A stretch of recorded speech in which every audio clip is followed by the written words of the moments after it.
Okay. I'm one of your soul guides, Patricia Romero-Wolfson. And I am a terrified soul guide, Linda Krause Barnett. Hi, welcome to my fear. This looks good. It looks good. I like it. We've been talking a lot about, sort of stepping into your power and facing your fears and, the things that we talk about all the time, which is like, and soul seeking. And part of soul seeking is walking in your fear towards the things that you are called to do. And so it was Linda's brilliant idea today, although she is probably not so happy with me that I was like, oh yeah, no, that we should do that. Because she was like, one day I should. And I'm like, no, it should be today. To step into one of her gifts that is channeling information that comes to her. And in this way, I know that this is a big step and a big moment. And we want you as our audience to be a part of Linda's first broadcast meditation. So right. Yeah. So I get messages and I've been getting messages, but as I like to say with Trish, I'm like, oh, they're untamed, they're undisciplined. I can't control it. And it's a story I keep saying over and over again. And so I never changed the story. And so this is a fear of mine because it's like the thing that we lecture about all the time. What if it doesn't resonate? What if it doesn't touch someone? What if, but what if it does? And so I'm going to risk it. And so let's set a little bit of an intention to just see what messages I download and see what comes through. So let me just center and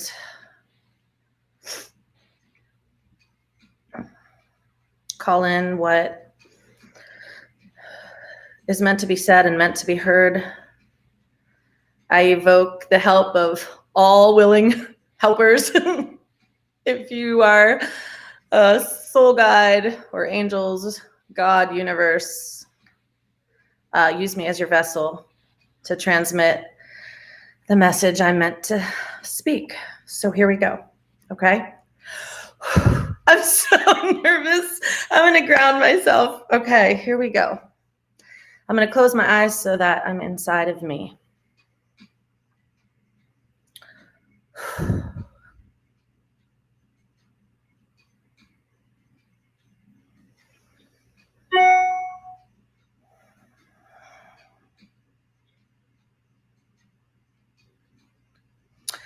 So I am getting that people right now, we all know or believe in what we can do or what's possible. And we know there's a little bit of a veil to what we can accomplish and what we can create.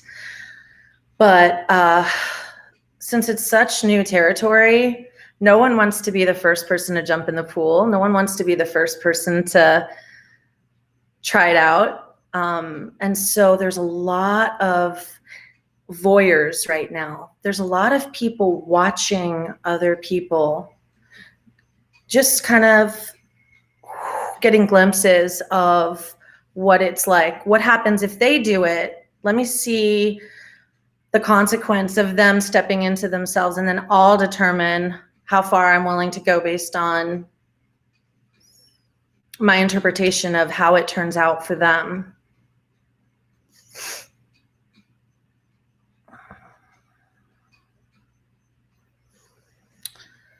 I see a tree, with cherry blossoms on it.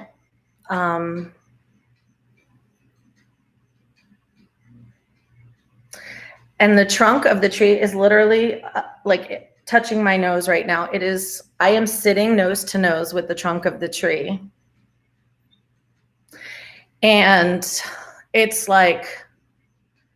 basically touching my nose because it's saying I am right here trying to teach you. And how close do I have to get for you to see what I'm showing you? Does your nose have to be touching it in order for you to see what information is available in me, in the things that you observe. And so I can feel the abrasive trunk of the tree. I can feel kind of the shards of the wood. And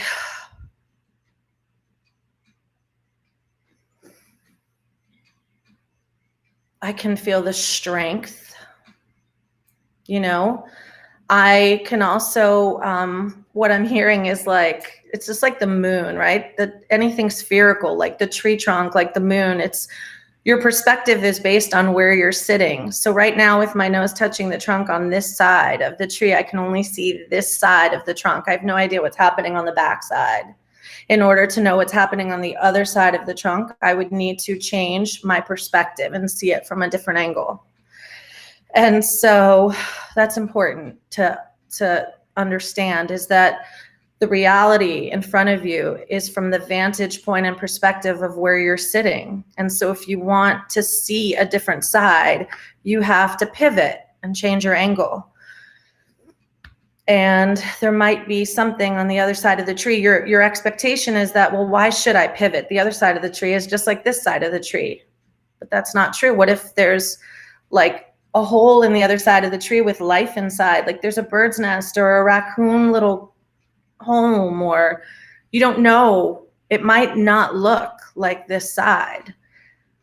But the way to confirm or deny that it does or doesn't is to actually go to it and experience it.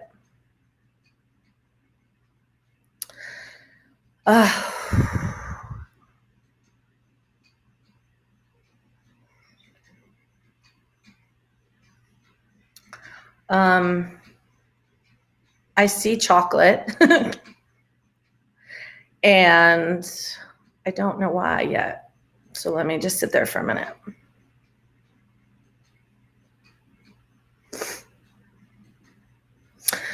Okay, so this is what it's hard to translate what the visions are sometimes, but it's like, I know that if I taste it, it will be sweet, but just because it's sweet doesn't mean it's good for me, right? So just because I want it doesn't mean it's the right thing for me.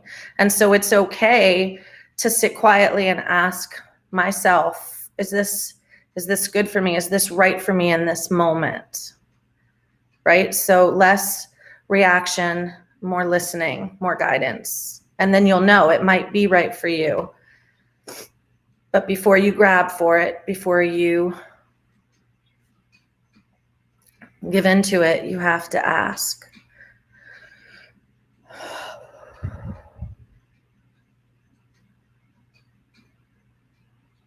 I see lilies.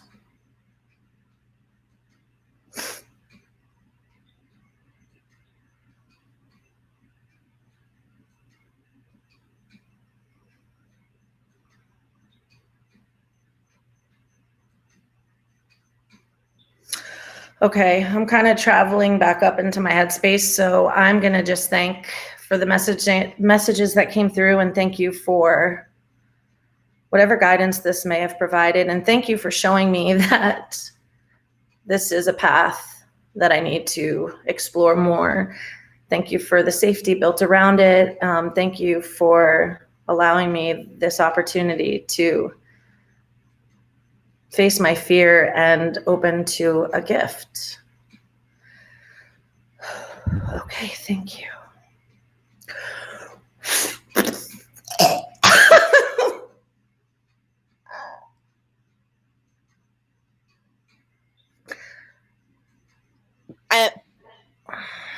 I muted myself because I didn't want to interrupt. Okay, so I wanted to say first, you did it, yay! And secondly, I started with my eyes closed, but then I opened them because I wanted to watch you as you were doing it. And how do you feel? How do you feel now that you've done it? I feel like there was definitely stuff, you know, I was definitely, but there, it was like,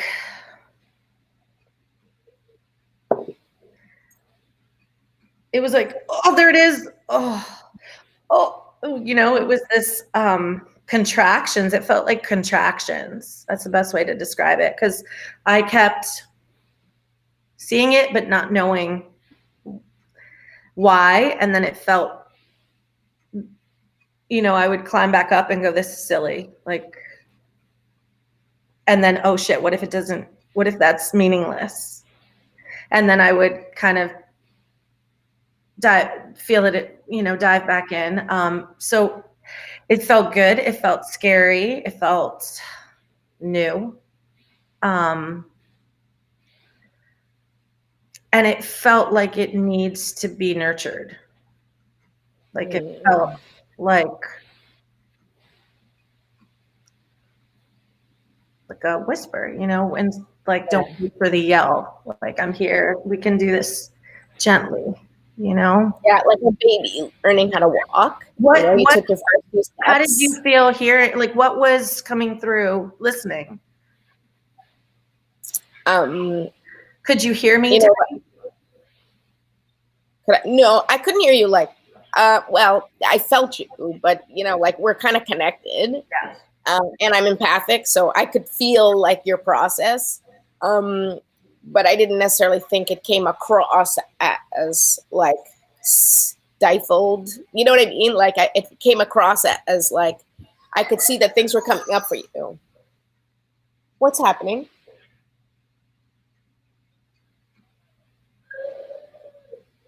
Is there a fight? I'm doing a live. Real life. I'm gonna have to edit this out. Real life. Go get Daddy, please. Tell him to go downstairs. Okay, go. Kids are home. Yay, Corona. All right. So I didn't think that it didn't feel like it felt like you were in the moment and like kind of like allowing the thoughts to come through, and then you were sharing them.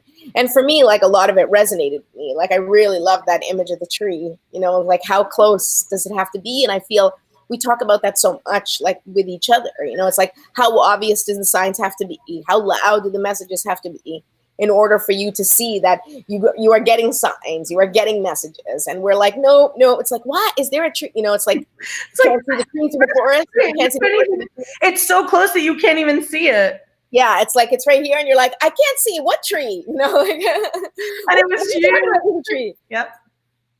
So I appreciate that, and I'm sure that anybody that was listening, it is probably going to resonate on some level to one of the things that you talked about, or maybe all three. I even like. The chocolate always for me is a good idea. So I didn't resonate with just because it looks good. I'm like, no, yeah, it always just like a tablet of chocolate. I'm like, maybe I just want chocolate. Especially if it's dark chocolate. Like, there's nothing wrong with dark chocolate ever. That's the scariest part of trying to tune into your channeling is like, how do you know the random messages? And are there random messages? And if they're not random, what is the meaning and who is it for?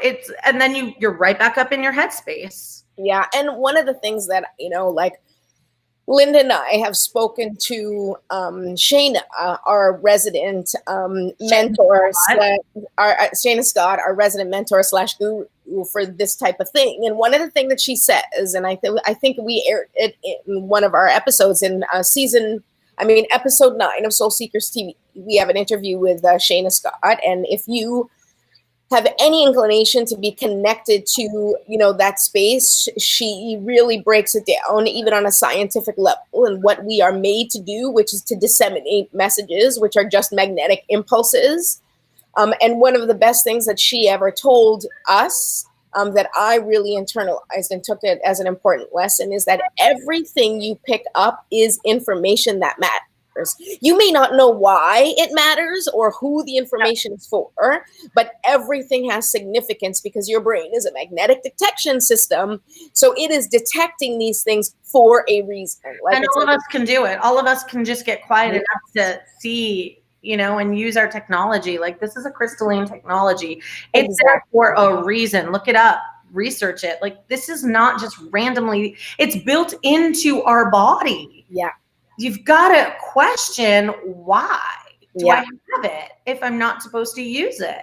Absolutely. And we use it all the time. And that's the thing. We use it all the time and we just discount the messages that we receive because they don't make sense to us. But the truth is that those images very often are, the chocolate is a symbol for you. And that symbol may not work for somebody else, but the message that you received from it is what resonated. So like although for me, it may have shown up as something else, but the message was for you. So it showed up as chocolate, and everybody sort of will get their own message with something that resonates with them for them to understand what the information needs to come up, and I think that that's the most important thing to remember is everything that comes in your head, it's there for a reason. And there's definitely a connection to it. And I survived, like you get scared. And the thing is like, okay, you didn't like it. Nothing resonated with you. Okay, that's okay too. That's okay too. And it's like, those are the things I feared. What if it doesn't connect? What if someone's like, what are you doing? Or that doesn't connect, but here I am, same person I was 5 minutes ago, having conquered a fear, having done something I was scared of. Maybe it meant something to you, maybe not, but it didn't do it for you. I did it for me. Yes, and I'm so glad you. And I'm so thank you for giving me the space to do it, Trish. No, I'm so proud of you for doing it, and I think that that's I'm sure I'll pick something for me to do that's a fear of mine, so that we can show the soul seekers that we are doing those things that scare us too, because that is what soul seeking is about: is stepping into the things that we feel called to do, but maybe we're a little afraid. Let's do it together. And so share in the comments with us, like, what is it that you feel called to do, but you're afraid to do? Write it down. Let us know, and let us give you encouragement or support in order to continue moving forward towards that thing that you want to do, and maybe you're just holding yourself back. And we can also put you in the hands of the right people who can help move you along your line. So let us know. Absolutely. Thank you for taking the time to be with us, and thank you for witnessing me facing my fears. I appreciate all of you. Yes, and don't you forget to subscribe and watch more exciting things here on Soul Seekers TV. See you soon. Bye.